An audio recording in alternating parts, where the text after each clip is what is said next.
All right, let's get into it. Well, it seems like Jeremy Corbell just drew a line in the sand with the government. He made a pretty significant statement in a recent interview on Mystery Wire. Basically, he says that if the next round of the government UAP disclosures do not address the allegations involving reverse engineering programs, recovered craft, and biologics, then additional files, the file structure seen in Sleeping Dog basically, could be released outside of official channels. Take a listen to what Corbell said. If they don't come out with the next drop having to do with reverse engineering, non-human intelligence craft, and if they don't address or begin to address biologics, then they saw in Sleeping Dog the file systems. That's not just in my hands anymore. That's not just in George Knapp's hands. They have promised transparency on what they know on UAP. Our government, in parts, has that information. It is time to tell the American public the truth.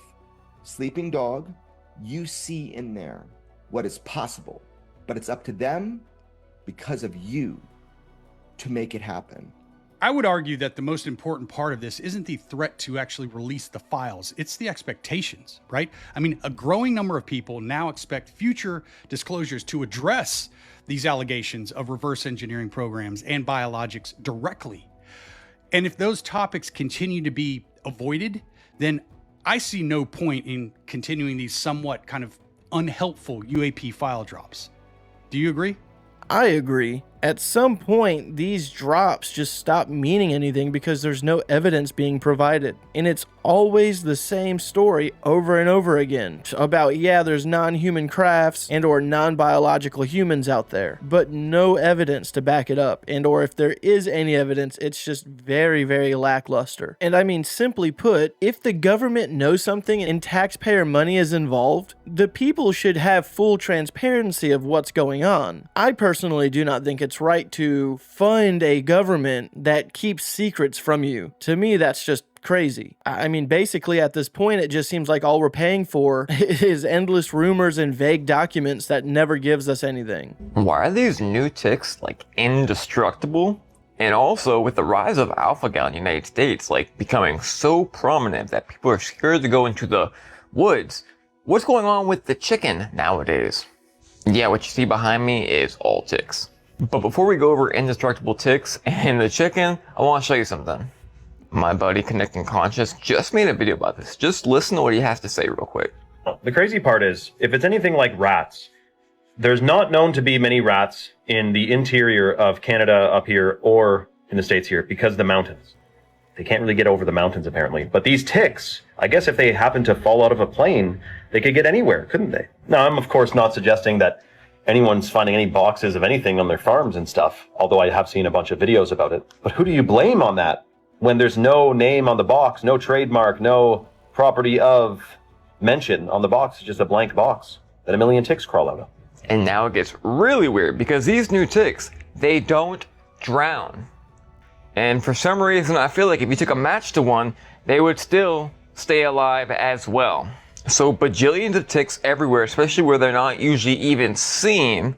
Ticks that survive underwater like fish. All of a sudden, so much of humanity in the United States is getting alpha-gal, and now the chickens are evolving to where you cannot even eat them. Yo, this is life in 2026. What even is going on? I'm used to being outside and that still makes my skin crawl. It's really crazy to think about how these Lone Star ticks have developed this alpha-gal thing. Here in South Carolina, that's the main tick. I would say that that's probably the main tick most of us seen our whole lives growing up here in the South. And I've definitely known plenty of people that's been bit by them recently and growing up. Now, I'm not saying that these Lone Star ticks are safe by all means. Always do the safety precautions to keep yourselves from getting bit by these ticks, because at the end of the day, they're nasty little bugs that can cause a whole lot of problems. It's just I find it so odd now that we're hearing about this alpha-gal. Excuse me. Phew.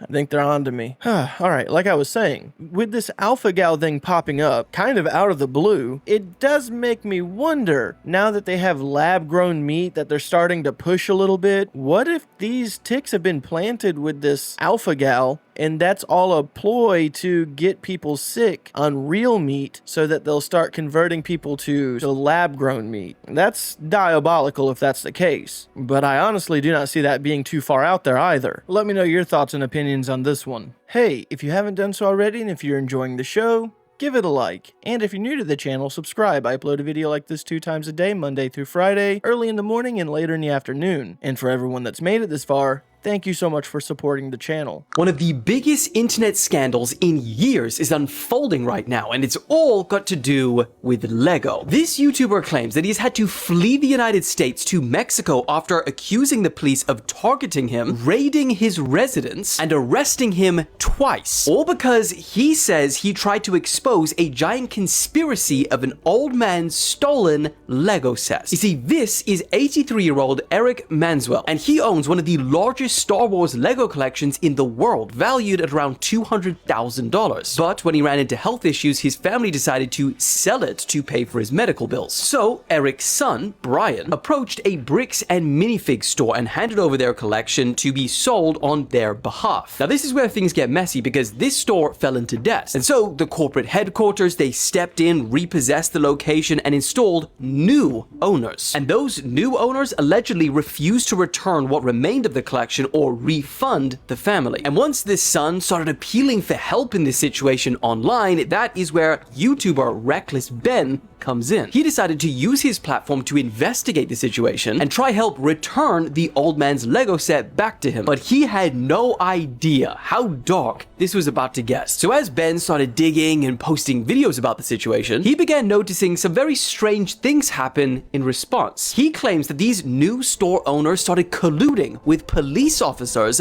to try and help bury the story that they stole this 83-year-old man's Lego collection. And on top of being arrested not once, but twice, Bricks and Minifigs have filed a lawsuit against Ben alleging things like defamation and harassment. Ben is also facing criminal misdemeanor charges and has a court date set for June the 8th that he may or may not show up to because he's currently in Mexico. Now, strangely, he believes that the connection between the police force and the new owners comes down to none other than religion. He claimed on a video that both the new store owners and a large portion of the local police force are Mormons. Now, from the police department's perspective, they deny all of this. They insist that they were simply responding to complaints of stalking and harassment filed by the store owners, and Ben's Mormon conspiracy is completely unfounded. But just when you start to suspect that this might be a YouTuber sensationalizing claims, something happened yesterday which is genuinely concerning. The CEO of Patreon came out in defense of Reckless Ben, saying that Bricks and Minifigs sent a legal takedown notice to Patreon, trying to shut down Ben's account and cut off his funding immediately. And while there has been an overwhelming amount of support for Ben in his cause to get this man his Lego back, he has also received some criticism for the confrontational methods that he has used to approach this store owners while covering the story, but also that not everything that he is claiming has hard evidence at this stage. So has the 83-year-old man got his Lego back? Well,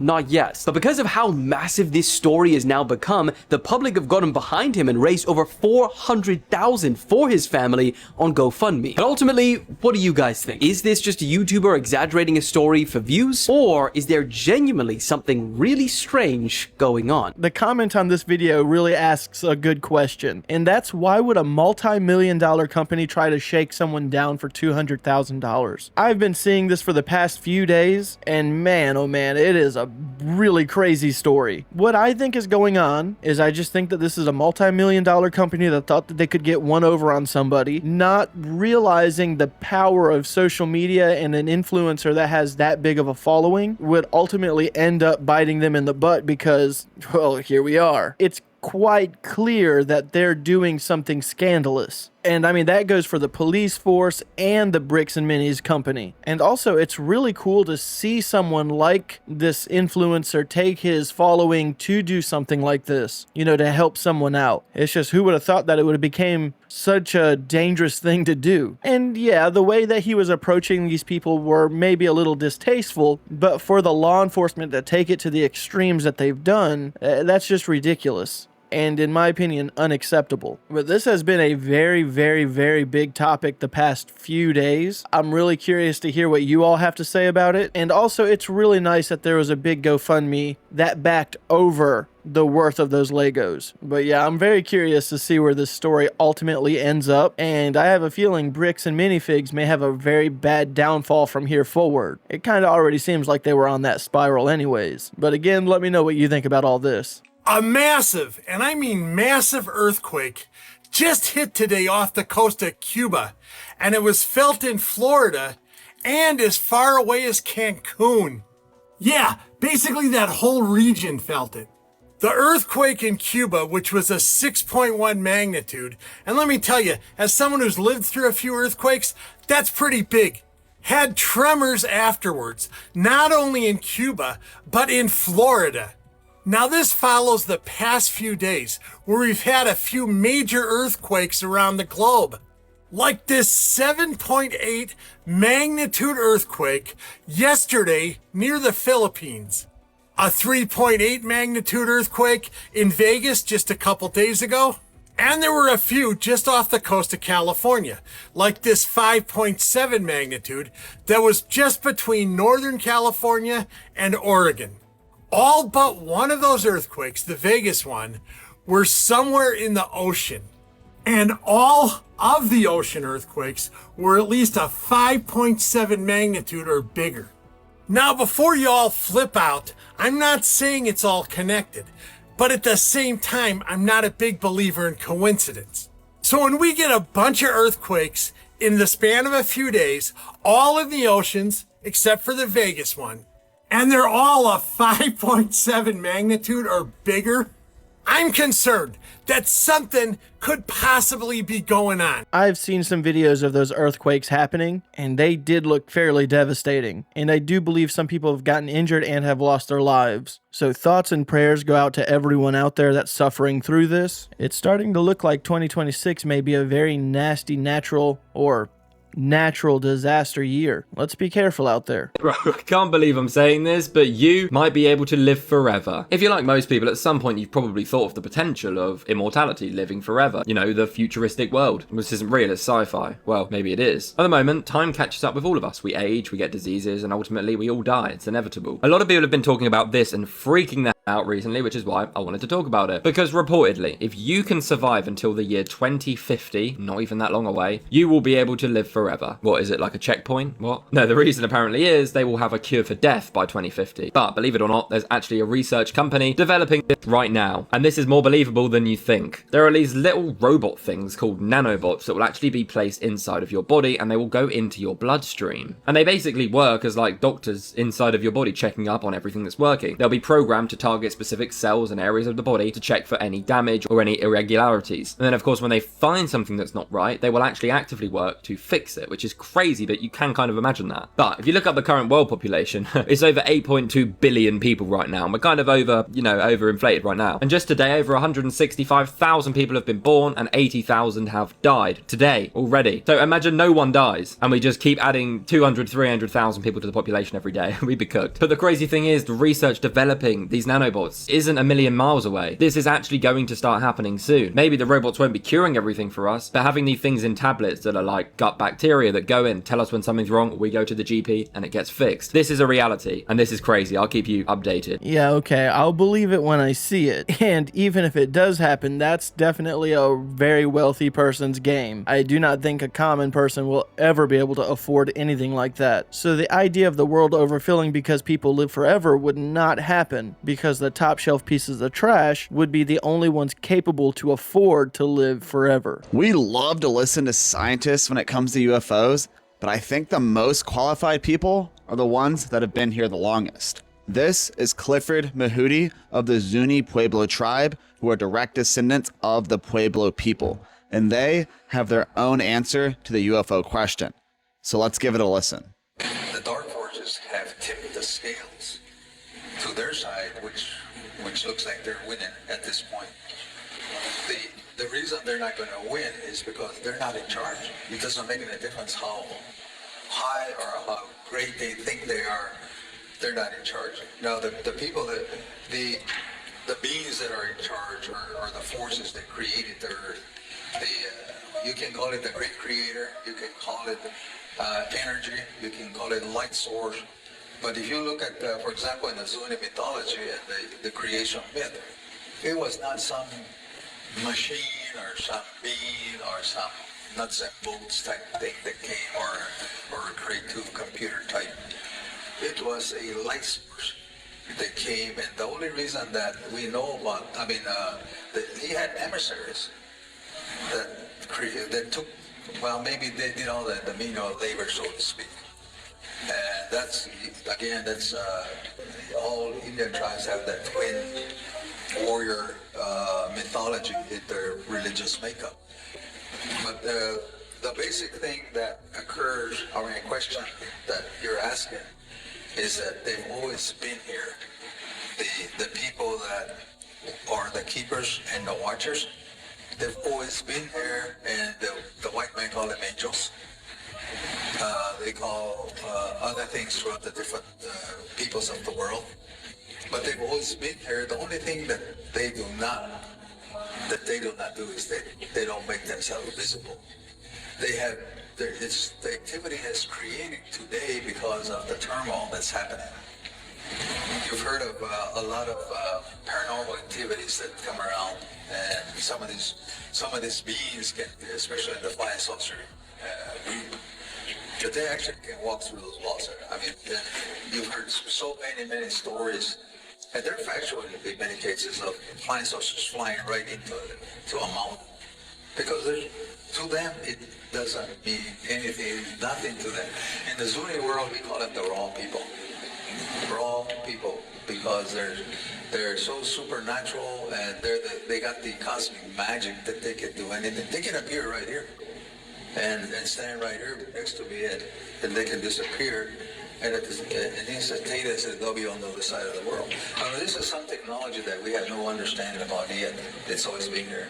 It's a very interesting concept of being. It's almost interdimensional. It definitely does make you wonder, what could these beings be that people have been seeing throughout all of history? Are they angels? Are they demons? Are they some kind of creature that just we have no idea what they are? Could they be from outer space? Maybe interdimensional? The list really goes on, and it's something that has to be out there. I do believe that there is something out there that we are seeing and that we have always seen throughout all of history that we just have no idea to explain as to what it is. But I do believe we're getting to the point where we're about to figure it out. And I don't know if that's a good thing or a bad thing, but I do feel like something's about to happen. Whether it's angels or demons or actually aliens, something's about to go down. Let me know your thoughts and opinions on this one. So why are so many people getting videos of branches and stuff just floating in the air? I know some of the people in the comments are arguing that it could just be spider webs going from one tree to another tree and the branches actually holding on to that.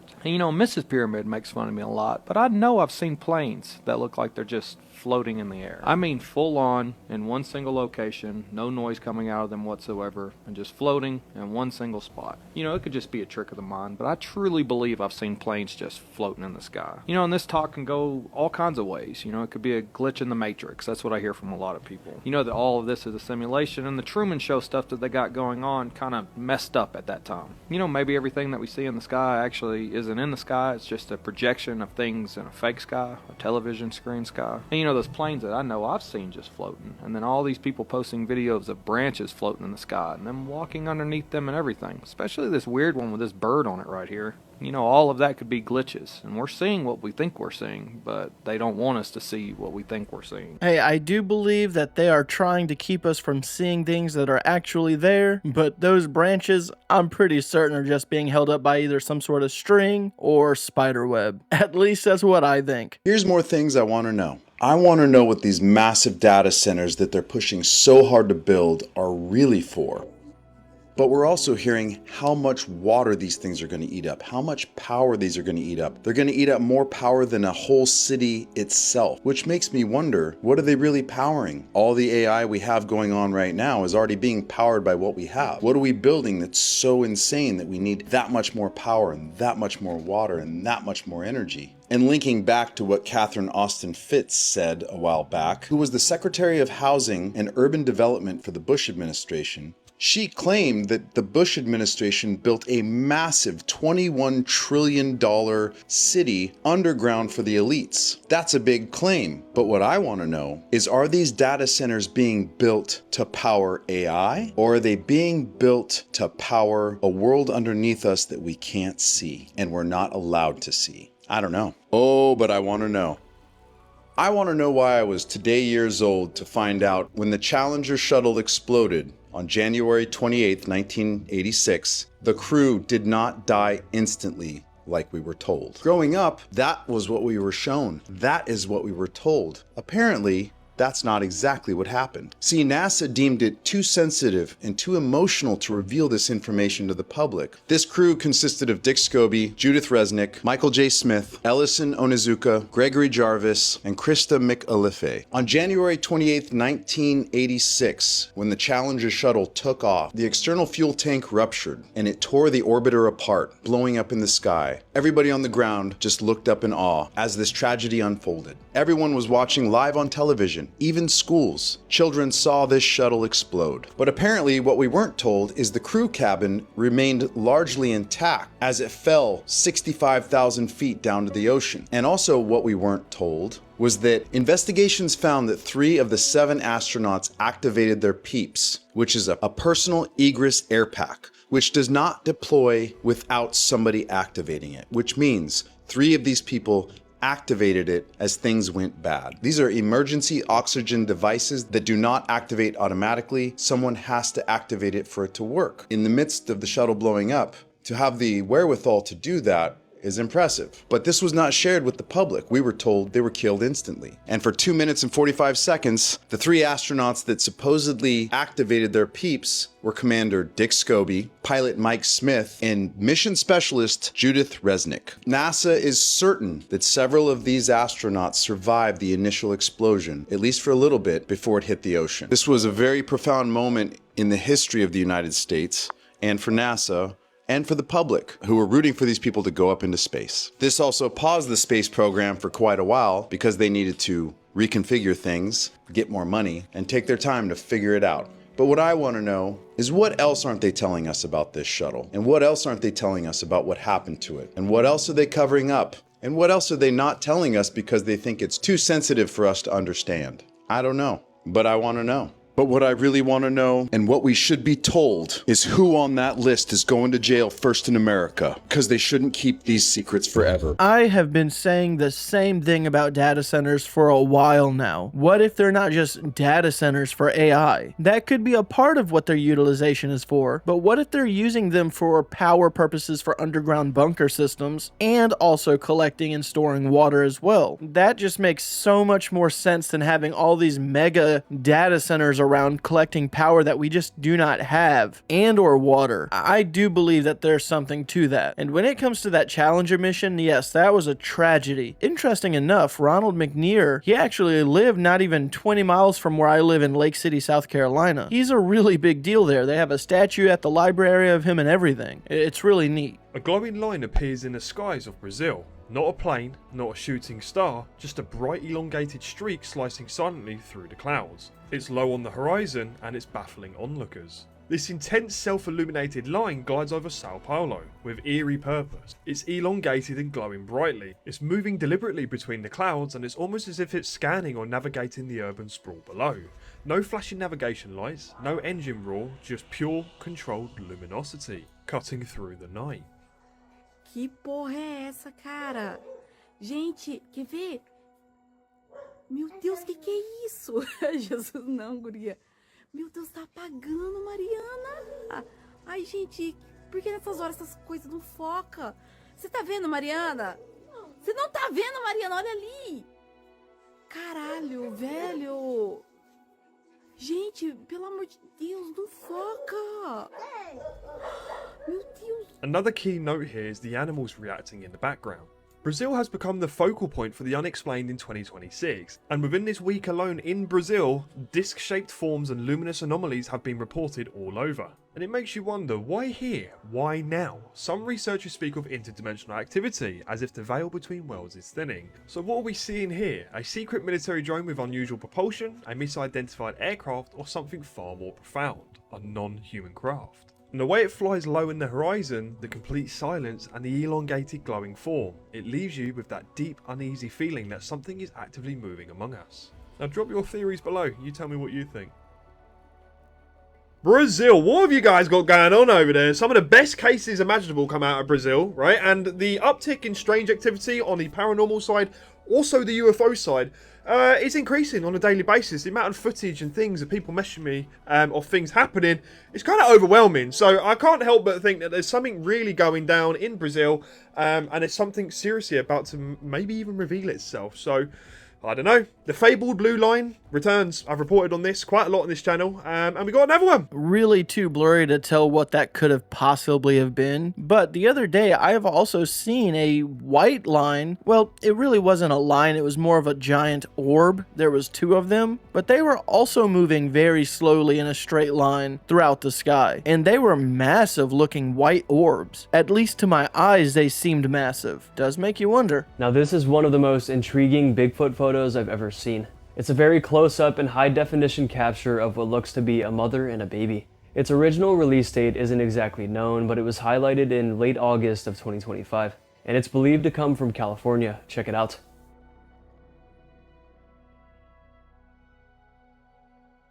We see a humanoid primate-type creature making its way through some brush.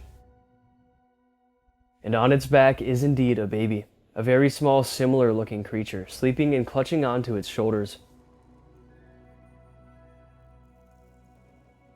I mean, this picture is crazy. We can see both creatures insanely well. Well enough to see it's not any kind of species we know of. The mom is too upright and human-like to be any kind of monkey species or anything. And they both look too realistic to be costumes. I mean, look at the realism in the facial features, not just of the mom, but the baby too. Its face is void of any hair and a grayish color, and it looks childlike. But because of the realistic look and seemingly genuine scene, many enjoy this image and think it's the real deal. One of the best Bigfoot photos of all time.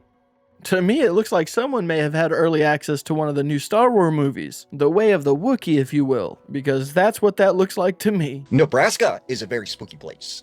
Now, a lot of people don't realize, once you get west of Lincoln, there is just absolutely nothing. You can go miles and miles without seeing a person, a house, a car. And there are some areas where it is just completely dark and quiet. And you are in very remote, very desolate land. And this is why they call the place the Great Plains. There's also been a lot of strange and supernatural occurrences that have taken place in Nebraska. Now, one of the weird phenomenon that Nebraska has seen is these black-eyed children. There was a very famous report out of Valentine, Nebraska. There was this man who lived most of his life in and around Valentine. And one night he set off to go about an hour west to some friends' farmland that they would go out and go four-wheeling. So he sets off about 10 p.m. and he starts driving down this desolate, lonely highway. After about 30 minutes, he notices that there's this cemetery. It looked very old. It looked kind of creepy. As he's looking at the headstones, as he's driving by, he turns his head and immediately slams on the brakes, because standing in front of him is this family. Looks like 3 or 4 people. He said as he looked closely at them, he could see there was a woman. She looked like the mom. She had this tethered, ripped up dress, this gray hair. She was pushing this old black-looking stroller. And next to her was this taller man. He had on this button-up shirt, some suspenders, and dress pants. And there was also this young girl in this weird-looking dress. He said he noticed they didn't move. They were just standing there right in front of his car. They didn't even seem to acknowledge that he had slammed on his brakes. So he rolls down the window and he starts yelling at them to move. And they don't respond. And that's when they all simultaneously turn their head at the same time and look directly at him. And he could see that they have these solid black eyes. He said they began to make their way forward towards his vehicle. And they were moving very awkwardly, almost contorting their bodies. So he pops the car in reverse. He starts speeding off backwards. But he ends up going into the ditch and he gets his tire stuck and it's spinning out. Well, that's when he noticed his family starts moving very fast towards his vehicle. And soon they are surrounding him. They begin to bang on the windows. They begin to grab the handle and try and get in his car.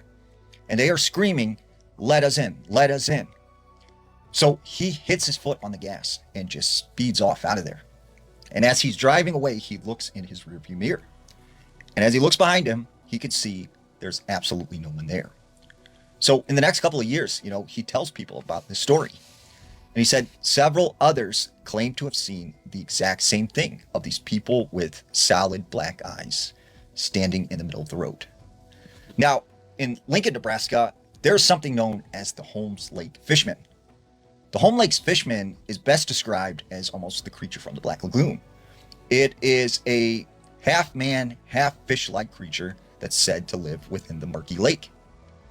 Now, there was this couple one night who were parked out by the lake, and they were sitting there with their windows down listening to music when they began to hear the splashing sound in the direction of the lake. And as they looked out onto the water, they began to see sort of a wake.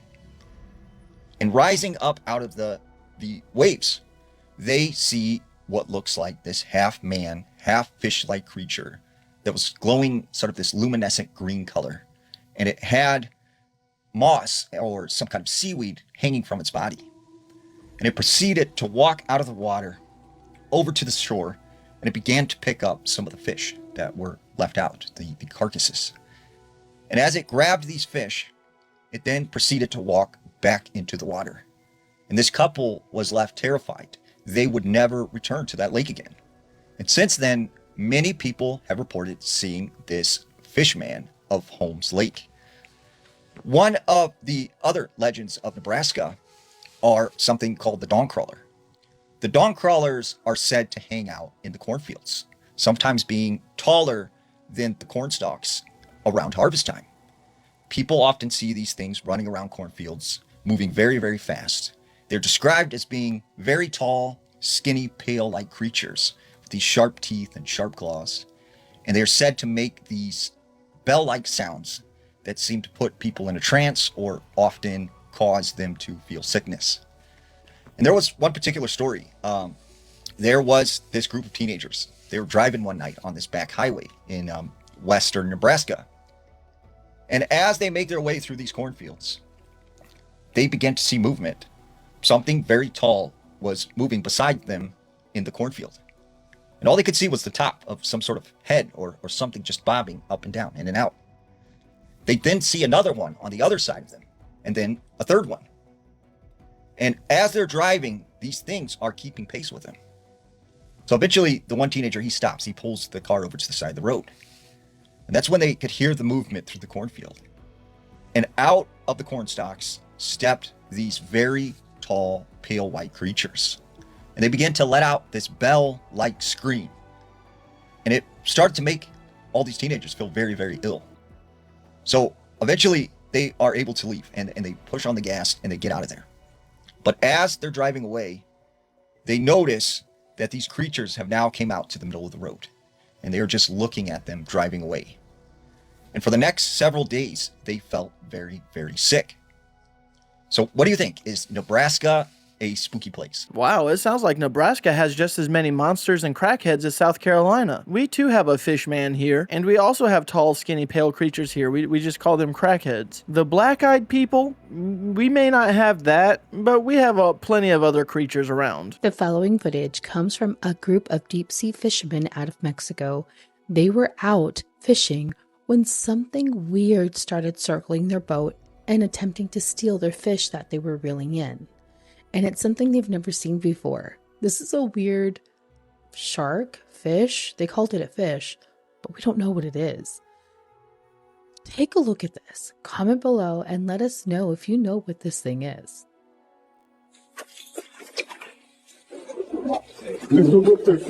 Somos peces. Se están moviendo juntas. Punta más profundo. Creo que vienen más.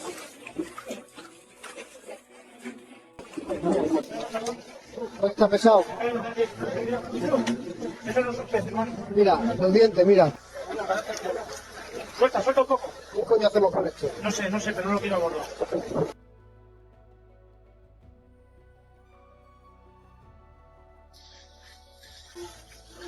At first, I thought maybe it was AI generated. I think the things at the very beginning are. In that shark in a net, I don't even know anymore. I'm just going to say that was AI generated or that was just a really plump shark. Let me know what you think it is.